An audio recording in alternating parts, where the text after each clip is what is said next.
all the Wednesdayites, well done tonight. What a great night for us all. Congratulations to you all, and thank you for coming out tonight and supporting and driving the players on, and we'll all see you at Wembley. Thank you. Get in there! Thanks for all your support tonight. All you that doubted us, I told you, look at us now. Make sure you turn out at Wembley and get behind us. Thanks again. Let's do this. What's happening, everyone? Thanks for everyone, coming to the game and all your support. It means a lot to us. Really dragged us through, and see you at Wembley. All the best.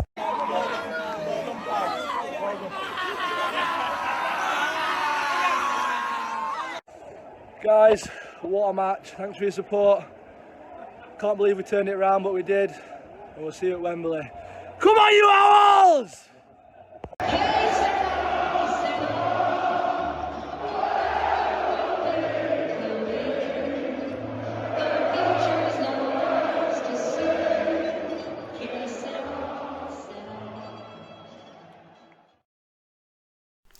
How are you? What a game. What a result. Undoubtedly the greatest comeback in the club's history. Possibly one of the greatest comebacks in football of all time, full stop. And it was us, it was our club. Unbelievable. What a night. Now I am going to do a review because that's what I do. I know one or two of you watch this channel and you're probably looking forward to this one because it has been such a momentous occasion. But I've got to warn you, it might be the worst video I've ever done because my head is all over the place. I hadn't slept in, I don't know, 24, 38, I don't know even how long since I last had a kip. Absolutely emotional couple of days. This morning, I watched the sun come up, heard the birds coming out, and it's been a long time since I've seen the sun coming up like that. In the past, when I've seen sun coming up, I'm usually 2 gallons deep, wobbling back from town and having an existential crisis. But this morning, sober, watched that sunrise and just enjoyed the moment. It was a lovely, peaceful moment and a very emotional one. Because yesterday was a very emotional day for so many people, not just the players and staff, but all supporters of the club. A monumental day in our history. And some people will say, well, it's only 3rd division players. Don't matter. The history of a club is the history of a club. And the history of a club is the history of the people. Like I said, the players, the staff and the supporters all the way through. And I found it very emotional after the game. Like I said, this last 24, 38 hours, whatever it is. And it's been a funny week. I did a preview on Tuesday night. And since that preview, I've had a lot of personal memories in my head, and one that's been there prominently all week that I haven't been able to get out of my head was my sister's first game, which was probably 32 years ago now. My mum and dad took our kid to her first match. Now obviously I've been thinking a lot about my mum recently, and especially yesterday, because that first game that they took my sister to was against Hull City. And we won 5-1.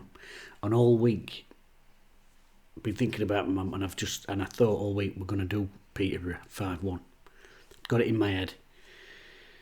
And when we did it, somewhere inside me, I was like, yeah, it makes sense. There's a symmetry there to it. There's a connectivity between then, 2 decades ago, 3 decades ago, and now, which brings it through from my mum taking my sister to a first game, and then right up to date, and it's football and our football clubs, our teams. So Wednesday for me and most of you watching this are a thread through our lives, aren't they? And the history of the club and things that happen is also our history. So I'd had that in my head all week. 5-1. I thought we were going to do it 5-1, and it's made me very emotional. And like I said, thinking about that and the generational thing, and then today I was having a bit of a cry today. I'm not afraid to admit it. I spent too many years not crying. If you need to roar, have a roar. Don't keep it in. And when I got in, my young ones seen me. Are you okay? And I know, trying to explain tears of happiness and poignant tears, but tears of joy as well. The sort of joy that you only get when you scored a goal in 97th minute of a game. And then she's, "Oh, Daddy," she come up to me before she went to bed, "I've made this for you." And I just thought, it's just that thread going on again, isn't it? And that made me emotional again. But everything has. I talked about my sister going to her first game 30 years ago, 5-1. And I went down to feed my sister's cat today, and when I was coming home, I'd got radio on it card, it was Football 11, and they were reading some texts out. I started blubbing again out, pulled card over and so. Because so many people have been affected by the emotion of the event. Because that's the thing about football. It's not just about football. I will get to review, don't worry, I will get to it, but the energy that result has created, and the vibrancy, something really special. Like I said, sat down this morning in shed, watched sun come up, and I checked with the forecast yesterday. We were going to piss it down all day today, and it hadn't done. It's almost like a huge bubble of positive energy has come up out at City and just dissipated all clouds. Do you know what I mean? I've still had a bollocking though, because I should have used that opportunity to get some clothes online apparently. But nevertheless, huge wave of positivity at City after a tremendous emotional night of massive drama at Hillsborough. Like I said, one of the greatest results, certainly in our modern history and perhaps in our history full stop. Okay, I'm going to talk about the game now. Let's talk about the game, because that's what I'm meant to do on this channel. Let's talk about the game. There's so much surrounding it though that I want to get stuck into, but let's just talk about the game. 4-0 down from first leg.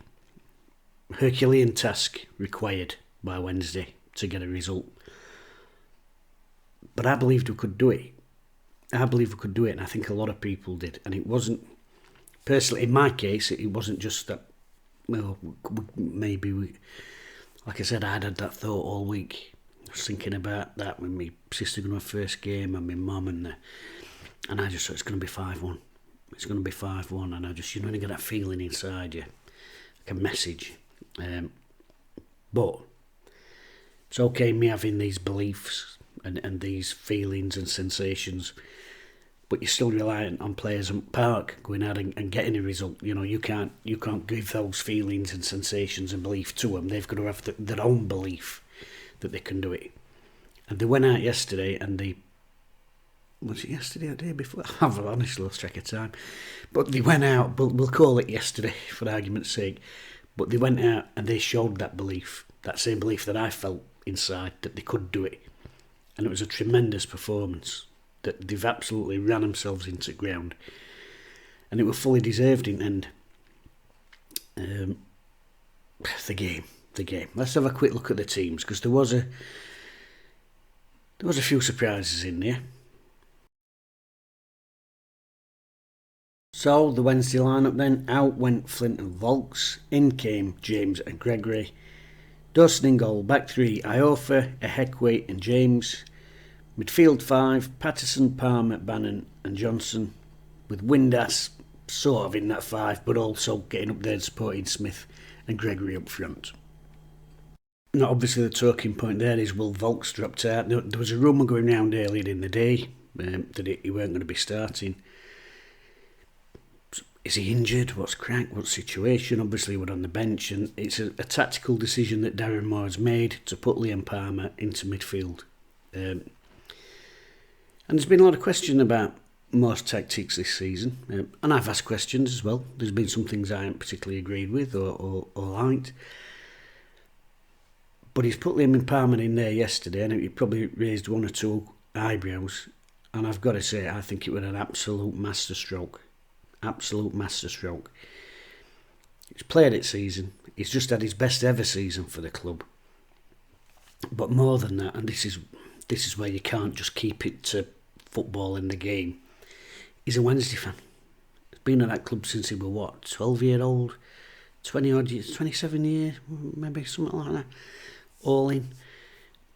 He knows what it means. And to put him there in middle of the park, I think that's a masterstroke, that. by manager, because he gave us that drive. He really gave us that drive. And last week there were one or two people calling him out for not getting up for header that Clark Harris scored. Although in a system with 5 at back, I still think a centre-half should be marking centre forward. Called me old-fashioned. He's got pulled for that. But in this leg, absolutely sensational. And they've all put a massive shift in. Every single player on that pitch has put a massive shift in. He was superb in first half, but the second half, he was absolutely exceptional. The drive he was bringing us from the middle of midfield. And I talked in the previous game, when Peterborough did us, about the importance of players who can get you up the pitch. The importance of players in a team who can eat up yards. And they'd got a couple in the first leg, the wide players. Liam Palmer in this game was driving on so much through that midfield. He wasn't just in there. And you'd expect him as someone who's been playing as a right back and a centre back to be someone who's just going to win the ball and give it, in that sort of, if he's playing in midfield, in that traditional ball winning sense, defensive midfielder. So, Luongo role, Volk's role, but so much more than that. He brought that in, he was getting a foot in, he was winning his challenges, but then the driving through midfield, and he did that all the way through that game. All the way through. I know he was moved around at the end when we made some substitutions, but the drive, absolutely incredible. And in fact, I'm going out of sync here, but I'm going to mention it anyway. The Reece James goal is an absolute classic example of what I'm on about. Is that eating up the yards. He gets a ball inside from Marvin Johnson. He can pass it on again, but he don't. His thought is to get on, and he drives into the box. And I'll say something else there as well.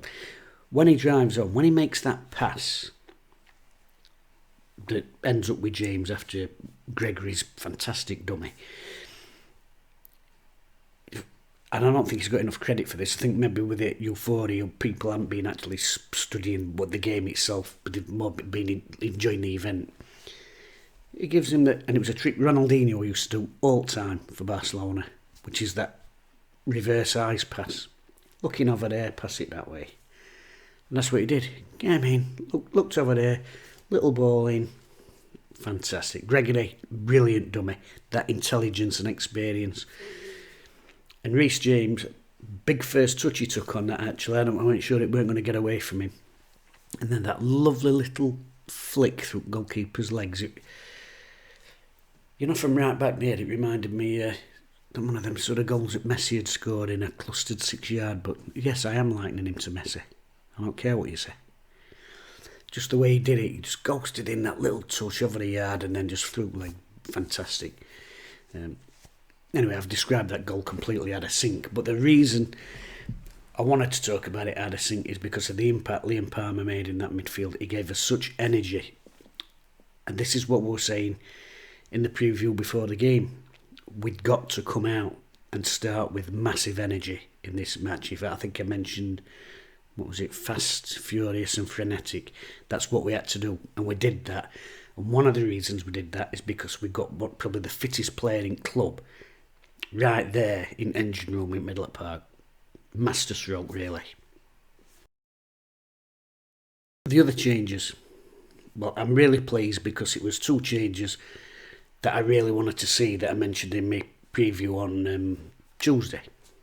Get Patterson bombing up right hand side. Get James bombing up on left hand side. Patterson and James. I really love both them players. I especially love Patterson, as anyone who watches this channel on a regular basis will know. Probably one of my favourite players at Wednesday. Because you know what you're going to get. You know what you're going to get. And in a game like this, he's your ideal man. Because you've got to have somebody with that energy and that drive and that commitment. And he just brings that in spades.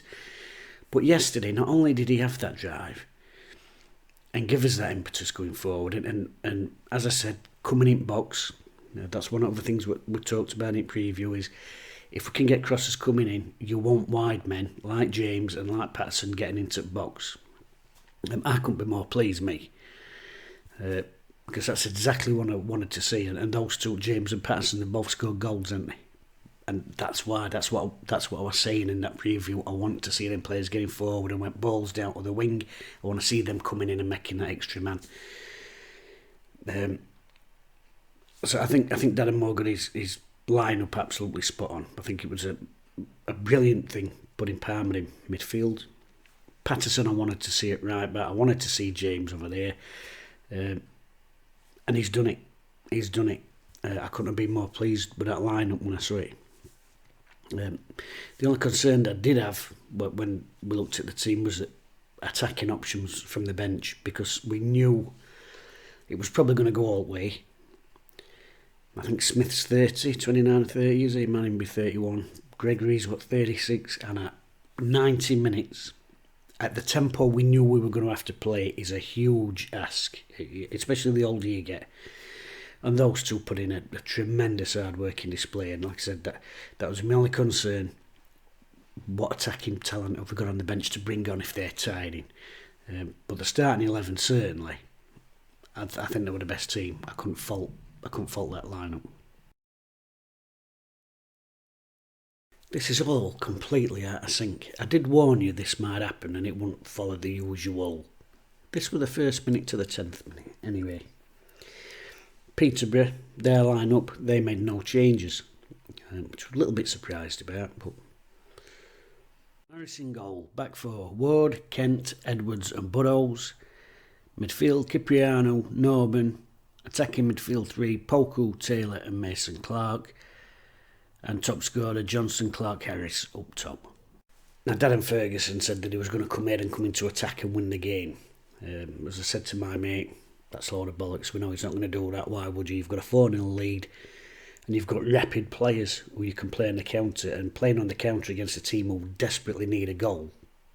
It's the obvious thing to do, and they did. But they were very deep, and Wednesday didn't really allow them to get out. There were one or two airy moments. I mean, that Pocker was a lively player, and there were a couple of times James, I thought he would a little bit, oh Jesus Christ, because, you know, going up for headers and stuff and little flick balls in behind. But in the main, did it really cause us any problems? One of the other things that I talked about in preview was their fullbacks.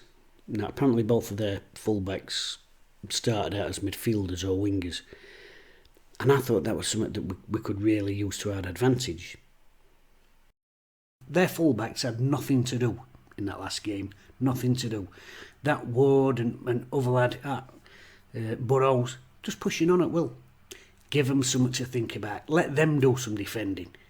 Get at them. They didn't have to do any defending in first game. Turn them around. Let's see what they like at the. We know they're all right going forward. We saw that in first leg. Let's see what they like at defending. And the answer was not particularly very good. And that's what you've got to do. Sometimes you've got to force the issue. When you're looking at games, when you're looking at opposition, obviously you're looking at what their strengths are, because you want to nullify those strengths. But also you've got to be highlighting what are their weaknesses and going for them as well. And we really did that. Our play down the left-hand side at times was superb. James linking with Johnson in front of him and Bannon in the inside, making a little triangle there. We really got down that side. And that Ward, who good player, really pinned back. And of course it's him who makes the mistake for the first goal. Penalty. Well, it's a nailed-on penalty. Marv has bought it, but it is a nailed-on penalty. Nudges the ball past him, and this is what we're talking about, is give him something to think about. And the truth is, when the crunch came to it, he didn't really think very much at all, because he just sort of sidestepped his foot and let Marv come, ploughing into him. Nailed on penalty. Smith steps up. Absolute clean sweep through ball. Brilliant penalty to give us lead. I think that's 7 in 7 he's scored from spot. And that's what we needed. I was talking to my mate and we were saying, if we can get a goal every 18 minutes, because that's how you try and break it down rationally in your head, so we're on course. Yeah, we're on course. The great thing about that goal was it really got everybody going. I mean, Wednesday had come out quickly, from the start and got the crowd on side, and that's what I was also saying in preview. If we can score a goal early and get crowd going, and I do believe this is going to be a great crowd there. Despite everything this week and everybody's upset, I still do think there'll be a great crowd there. Go for it. Get crowd on side. And this crowd, if you are going for it, they will get behind you. They will get behind you. Huge crowd. And if you put the effort in, a Wednesday crowd will always back you. If you look like you're putting blood, sweat and tears into your performance, even if you miss placing passes, they will back you. And the other thing, obviously, we'd said, haven't we, if we could get a first goal, if we could get a second goal, even with a 4-goal lead, if you get a second goal, these would wobble, and that was exactly what happened. It's fantastic work from my man again, Patterson. Wins the ball, knocks the pass out, and then as the play's progressing up the other side, he's absolutely busted his bollocks. He's got 60-65 yards up pitch. Johnson puts a great crossing, and that was another thing about this game. Johnson's crossing was absolutely superb. Ball in, comes out, and it's Pato. He's got all the way up there from winning that initial thing, and I've talked about this all season and last season in videos. And it doesn't matter how I'm watching, whether it's Wednesday at England or whatever, or whether it's a Parks game if I'm walking through a park. Pass and watch is my biggest hate. But player wins ball, knocks pass, stands there, gives it to somebody else and says, you take responsibility for it now. I've done my bit. He didn't. Wins it, gives it. First thought, can I get up there in box? And like I've been saying all week, that's what I want. You want them wide players getting in and making extra bodies, because you've got Smith in there and you've got Gregory in there and you've got 2 centre halves. 9 times out of 10, one apiece will sort these out. When you've got that third player arriving in there, or 4th player arriving in there, suddenly there's that confusion and well, who's having him? And when it comes out, Pato knocks it across. It's not a clean strike, but he's done the right thing. He's gone back across the goalkeeper. And Gregory, he would on floor from initial cross from Marvin. Some players you see him, I can remember an instance years ago, Paolo Di Canio went for an header and he landed on floor. Fantastic football, but he landed on floor. And ball didn't go dead. Ball was still alive, and Wednesday were playing about it, he was still lying down in box, hitting floor, mamma mia, whatever. Like, get up. Gregory gets up because he's got that natural goal poacher's instinct, so as soon as he still knows balls in and around box, he's back up and he's ready. And when it comes in, it's almost like a misstep. He just gets his foot out to it, he's off balance, and he just wrong foots defender on line with his left foot. It's a lovely finish, and it's a poacher's finish. It's 2-0 Wednesday, and from then on in, you know it's going to happen. I'm getting right thingy again.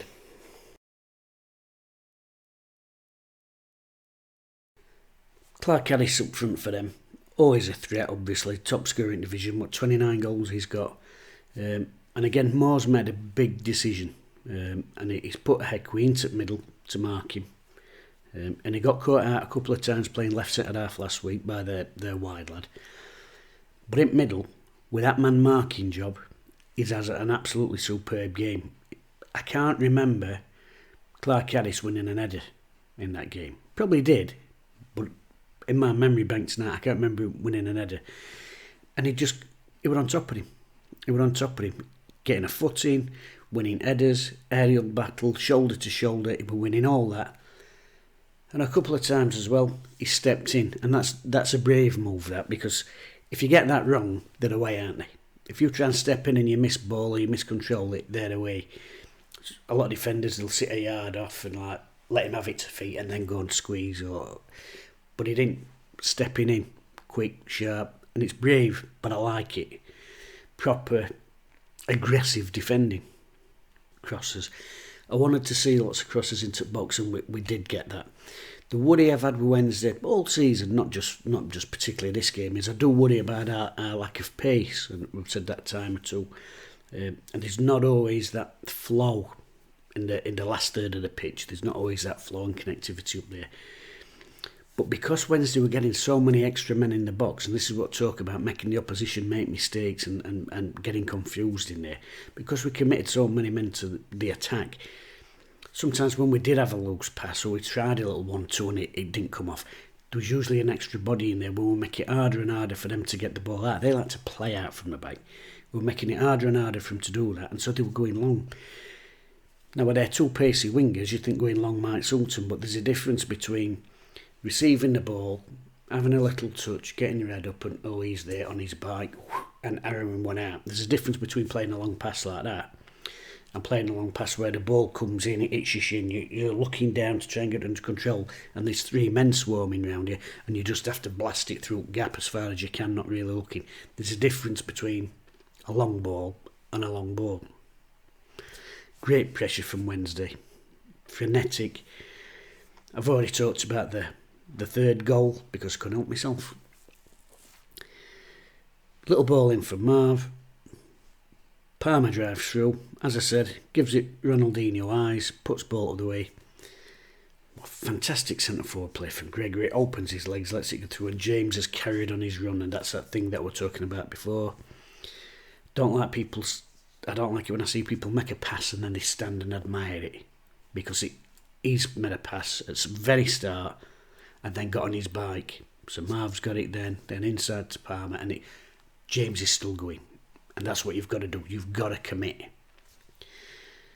Just a fantastic, fantastic evening of football. Darren Ferguson made a couple of changes which they surprised me and they didn't surprise me. I talked before the game about their fullbacks being very attacking minded and how good were they at defending. But it turned out they weren't brilliant at defending. And so we made changes. The thing was, though, they were probably their best two outlets in terms of trying to get something against us, because when their keeper was going long, as I said, Heckwade got Clark Harris on toast. He's dealt with him absolutely superbly. Bannon and Palmer in midfield give us a huge energy in there. And so their best bet really was to try and use those fullbacks to get their moves going. But he subbed them off and he put two more defensive-minded ones on. Butler, and I forget the name of the other lad. Was it Thompson or something? I don't know. But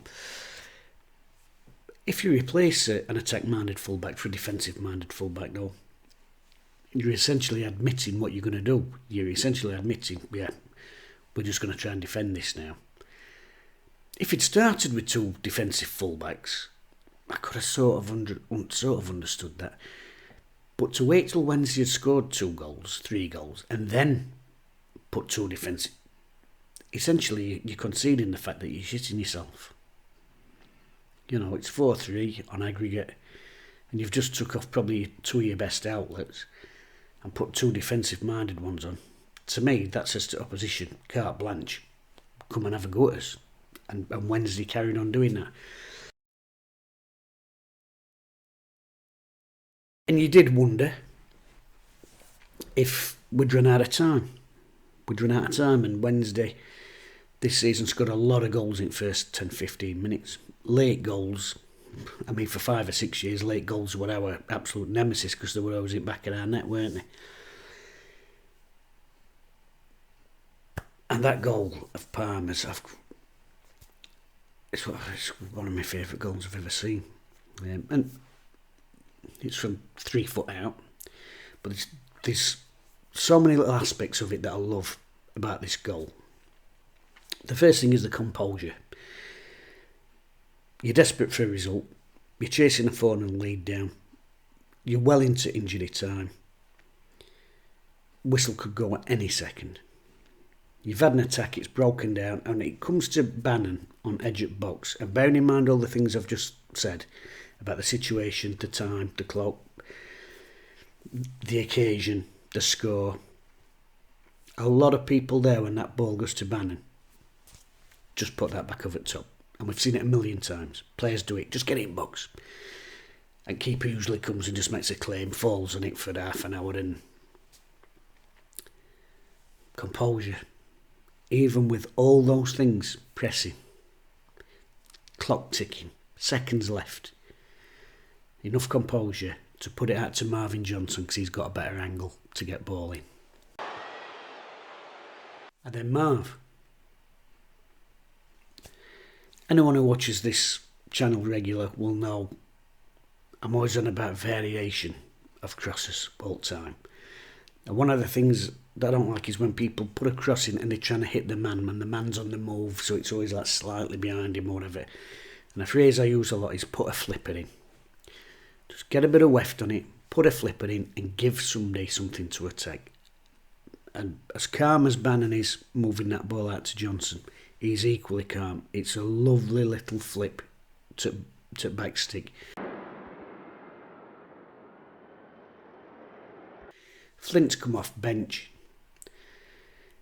And again, composure, because we know a million players, oh, that ball comes over like that for him to attack. A lot of them will go for it near post, with head, try and get glory. Keeper probably makes a save. But he don't. Comes up and he heads it right back into danger zone. But not just back into danger zone in air. He heads it down, away from keeper's hands. That is also that composure. So Bannon, composure. Seconds on clock. Composure. Get it out to Marv. He's got a better angle. Johnson, he could just smash that into the crowd. He could whip it. He could end up putting it out for a goal kick. But again, composure. Flip it up. Backstick. Give him something to attack. And Flint up. Back down. Away from keeper's hands. Into the floor. Hard to get. And Palmer's in there, and that's what we talked about. That energy, especially in that second half. Piled all the way up there. Got in, got a foot in, and that emotion that comes out. I couldn't be happier for any player in the world scoring a goal than I was happy for Liam Palmer yesterday with that. Wednesday fan, been there all them years, knows what it means to everybody. Has to come in for some abuse of it years. Let's not hide about that. Just had a fantastic season. And for him to score that goal, I ain't actually got any words. I couldn't have been any happier that it was him.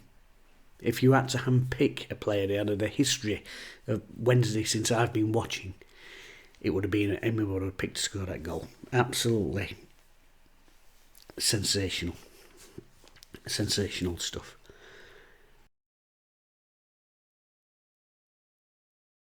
Extra time. This is a tricky bit. You've got a centre forward pair who've worked the socks off. Smith and Gregory absolutely worked the socks off. But what a combined age of 67 and the work they put in for 90 minutes. Gargantuan effort. And it hurts you more the older you get. You know, we all know that.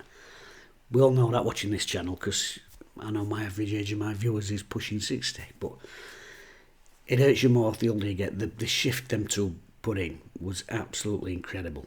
And then you got to extra time and you've got to do it again. You've got to find them reserves again. And they score.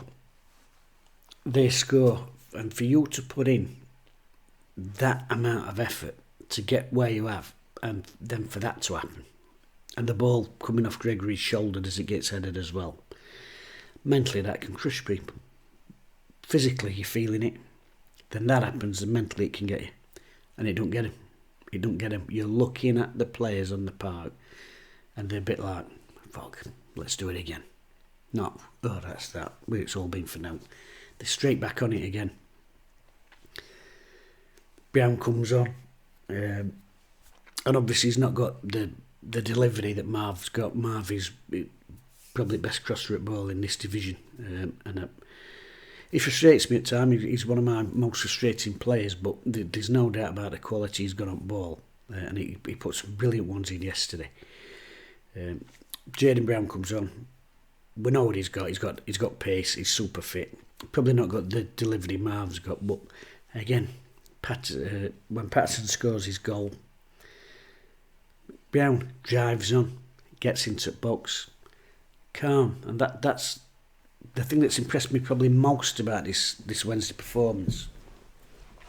When you've got to go for jugular, it's very easy for teams to just start banging it. Just bang it in there, bang it in there. And you don't want to get balls in box, and you want to get loads of balls in box, and apparently we put 58 crosses in, which is exactly what I were after. But you've got to put it in with quality. There's not just banging it in. You've still got to have that composure quality. You've got to be spotting runners. You've got to know where people are going.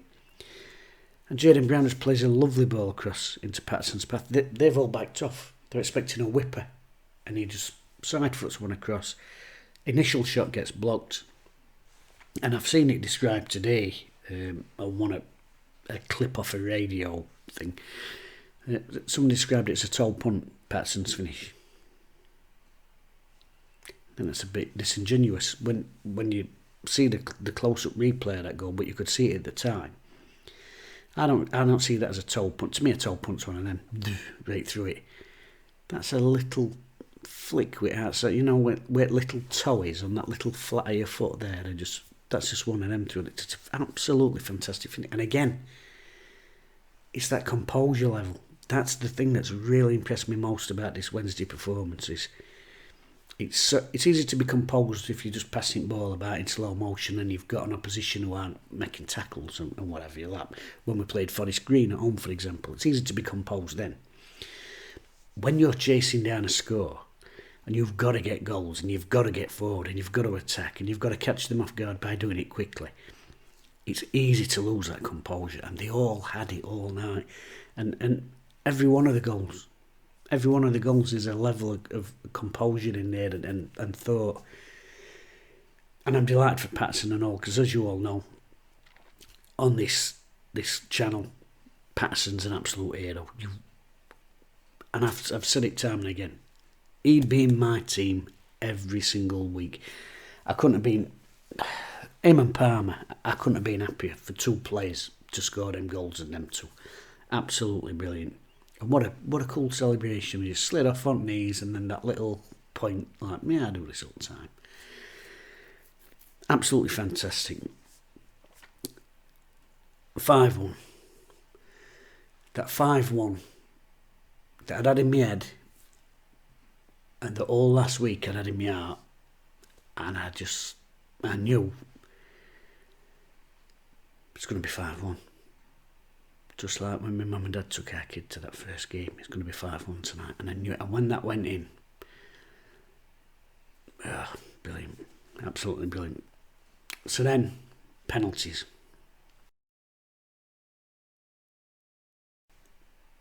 Have you ever been as confident about a penalty shootout as that? Because pens usually, oh God, I can't watch them usually. Whether it's Wednesday, or whether it's England, or whatever it is, usually I'm like that. Do you know what I mean? I watched it, no problem, because I fancied Dawson to save one. I mean, he didn't in end, although he got his feet to one that were a bit unlucky he didn't save that. But I fancied it, and I fancied Wednesday players. And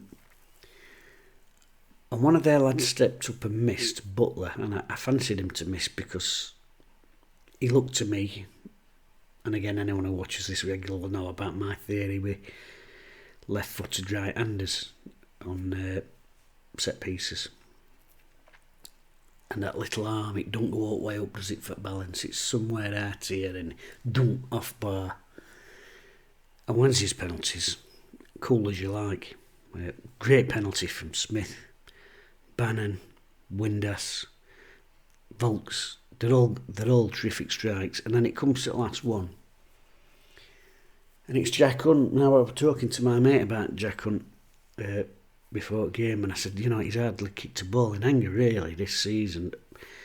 And I think it going back all the way probably to last Easter time when Sunderland, Shrewsbury game, and they were all that COVID camp.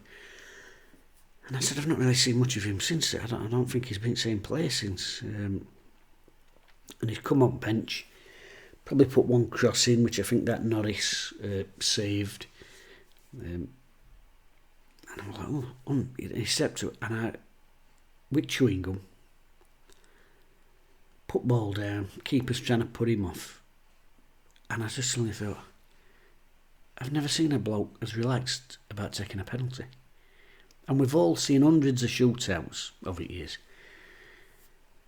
And even your best penalty takers have got that little bit of a look at it. He didn't look bothered at all, did he?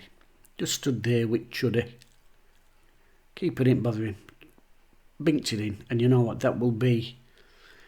There'll be so many emotive images that have come out of this game that will be remembered forever. And I'm absolutely sure that somebody out there could make an absolute killing by making big prints of some photos from this game and flogging them. But that is probably the one image that will stick with me, was just Jack Hunt turning round like he just scores winning goals in semi-finals all the time. Absolutely cool as a cucumber.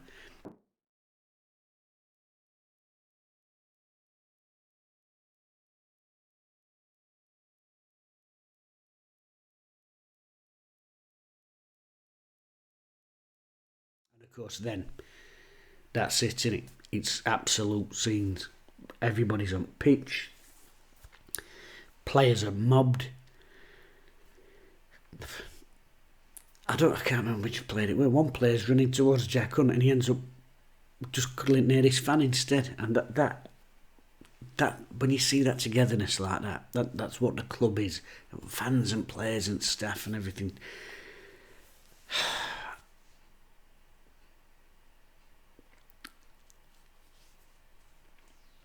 What a result, what a night. And the outpouring of emotion, joy, so much joy there. And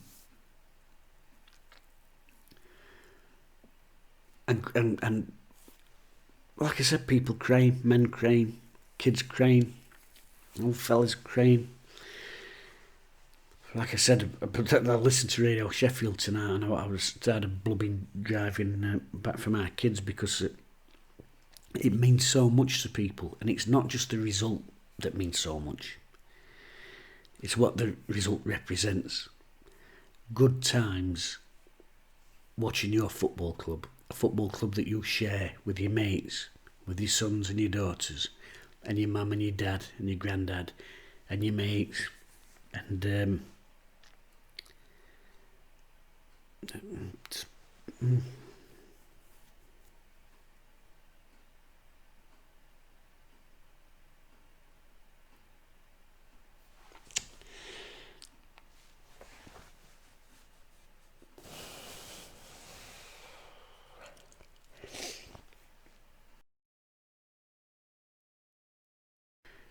man of the match. It's hard to give a man of the match on a performance when everybody's give so much, but it would be one or two. Palmer for his gut-busting role in midfield, driving us right up the pitch, scoring that goal, which will go down in history books. That'll be one of the most famous goals ever scored by a player for this club, and with what it means to him as a player and as a fan. Callum Patterson, love Callum Patterson. He did so much yesterday. He won so many headers, so many tackles. He's got an assist.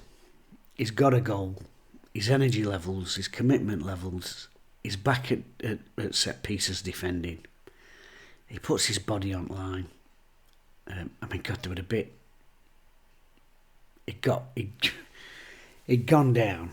And he was down for about a minute, 2 minutes. It don't sound long, but in a moving game, it's a long time. The referee wouldn't stop game, and then he got up to his feet, completely looking in ruins. And it always happens, doesn't it, when a ball comes to him, but he don't want it. Terrific. That attitude, that warrior attitude that he's got, that never say die attitude and that commitment, that is everything I love to see in a footballer. And he's another one that's had a bad press, and people are all too easy to write off for my money. What a game he's had. I'll get both of them. Yeah, I get Palmer and Patterson. They can have a joint man at match. But so many players, subs coming off bench and doing their bit. And like I said, Jack Hunt there, just casual as out with chewing gum. Yeah, duff. There you go. Have a bit of that. Unbelievable game. Unbelievable result. And now a final to look forward to.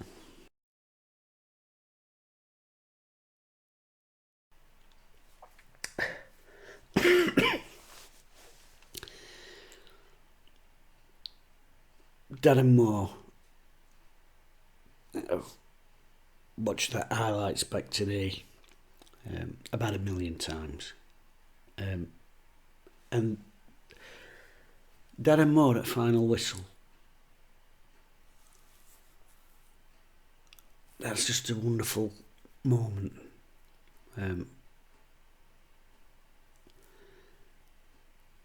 Just such a heartfelt cuddle. I don't know what it is. I don't know if it's one of analysts at trainers or it might be Stockdale in light blue top. And you could just see how much it meant. What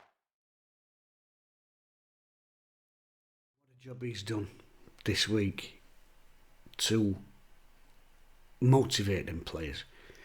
This is where people have stuck boat into Darren Moore. Too nice. Can't motivate, not nasty enough. He's motivated them. He's motivated them lads to one of the greatest comebacks in the history of football. And he's done it without being a dickhead. I mean, that should be something to celebrate, I'd have thought. Like I said, I believed we could do it. Lots of people will have, you know. But it's different you believing it yourself and getting someone else to believe it, then players on park. And that's where he's had the hardest job in the world, because Darren Moore might have believed it as much as I did. But to get the players to believe it too. Tremendous. Absolutely tremendous. And I'm so pleased for him as well. After the week he's had, when he took that vile abuse, which I'm pleased that the club and coppers are dealing with. Something like that mentally could put people off. It's not put a pebble in the line of direction that he's walked in this week. He's got on with job, incredibly hard job, and motivated that squad of players to not just a great result, and it is a great result, but it was a great performance. That's the other thing. If we'd not won that game last night, and the odds were stacked against us winning that game last night, but even if we'd not won, I would have been really pleased with that performance level, because that was incredible. What the lads gave and what he got out of them was phenomenal. And even if we'd only scored 2 or 3 and gone out 4-2, 4-3, I would have still been proud of that performance because of the levels that they gave. They could not give any more. And that's down to them, because they have to take responsibility on pitch. Once they're over a white line, there's very little he or anyone else can do. But he's got to take the credit for motivating those players. And like I said, that's been a stick that's been used to beat Darren Moore with this season. And I think that performance yesterday really should put that to bed, because that was an absolutely sensational comeback, one of the great comebacks of all time in the history of the game. And he's motivated them players to do it. So that's any of this that he can't motivate. I think that's got to go out of the window. And the fact we're talking about that anyway, from a team that's accrued 96 points over the season, I'm so pleased for him. And apparently, Darren Moore, he celebrated in a way that you can't fault, with some jelly snakes. And anyone who watches this channel, we are big fans of biscuits and spice on this channel. And to know that the gaffer celebrates in the same way, again, brings that lovely little symmetry into things. I'm absolutely delighted for him, delighted for players. Not more than that, I'm delighted for fans. Heard so many stories and read so many stories today. Well, I've just been sort of basking in glow at result that some have made me laugh, some have had me roaring, because it means so much to people. It really does. Yeah.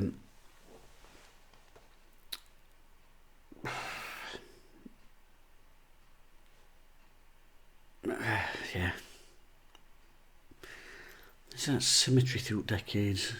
Darren Ferguson moaning about injury time. Well, he can look at his goalkeeper for that.